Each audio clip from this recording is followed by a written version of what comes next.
মধ্যপ্রাচ্যের অস্থিরতায় আবারও বিশ্ববাজারে চড়া হতে পারে জ্বালানি তেলের দাম, তবে তার সহনীয় পর্যায়ে থাকবে বলে আশা করেন বিদ্যুৎ ও জ্বালানি উপদেষ্টা ফাউজুল কবির খান।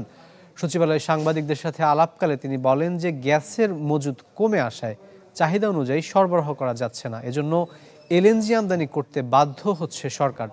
তাই ভবিষ্যৎ সংকট সামাল দিতে অনুসন্ধানে জোর দেয়া হচ্ছে। সে ধারাবাহিকতায় 2025 সাল নাগাদ আরও 35টি কূপ খননের কথাও জানান উপদেষ্টা, যার মধ্যে 11টি খননের দায়িত্ব দেয়া হচ্ছে বাপেক্সকে। এছাড়া গভীর সমুদ্রে গ্যাস অনুসন্ধানে 7টি প্রতিষ্ঠান আগ্রহ প্রকাশ করেছে বলেও জানান তিনি। ফাউজুল কবির বলেন যে এখন থেকে সব কাজই হবে উন্মুক্ত দরপত্রের মাধ্যমে।